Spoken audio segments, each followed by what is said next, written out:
Bonjour. Les récentes violences antisémites survenues à Amsterdam mettent en lumière une problématique très alarmante, l'antisémitisme dans et autour des stades de football. Je voudrais ici analyser très rapidement l'acceptation croissante de la violence antisémite dans nos sociétés. Alors, comment faire? Eh bien, il faut s'appuyer sur les enquêtes d'opinion qui ont été menées ailleurs ou en France, dont celle qui a été menée récemment par l'Institut français de l'opinion publique, l'IFOP, pour une étude qui est intitulée Radiographie de l'antisémitisme en France, édition 2024. Cette enquête menée par l'IFOP a été réalisée pour le compte de l'AGC et de la Fondation pour l'innovation politique. Et elle est extrêmement préoccupante. Les données, entre autres choses, révèlent que 12% de l'ensemble des Français et 23% des moins de 35 ans estiment acceptable de bousculer ou avoir un comportement physique agressif envers un individu en raison de son soutien à Israël lors d'un rassemblement public. De plus, 9% de l'ensemble des Français et 23% des moins de 35 ans pensent qu'il est acceptable de taguer une synagogue ou un commerce juif pour manifester son opposition à Israël.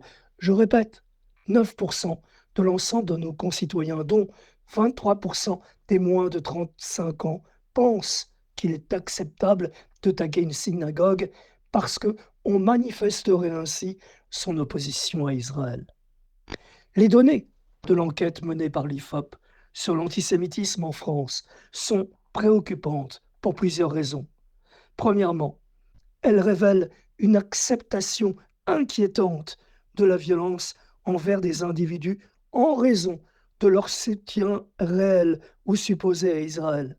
Cela indique une normalisation de comportements violents dans le discours public, ce qui peut créer un climat d'impunité et encourager des actes similaires à l'avenir.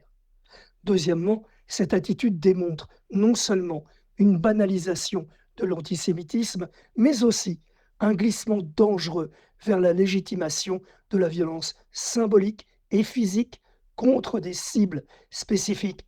Par exemple, taguer une synagogue, par exemple, taguer un commerce juif, en raison de leur identité religieuse et ou ethnique. Ces résultats sont d'autant plus alarmants dans le contexte actuel, où l'antisémitisme est en très forte hausse, non seulement en Europe, mais aussi en France. Une hausse exacerbée par des tensions géopolitiques, en l'occurrence le conflit entre Israël et le Hamas. L'enquête souligne enfin que la jeunesse française est particulièrement perméable à ces idées, si ce n'est à l'antisémitisme, ce qui pourrait avoir des conséquences à long terme sur les relations intercommunautaires et sur la sécurité des communautés juives, de la communauté juive en France. Au fond, et c'est très simple, nous en sommes à un moment où les mots, les soutiens à l'égard des juifs ne suffisent plus. Il faut, et urgemment, des actes.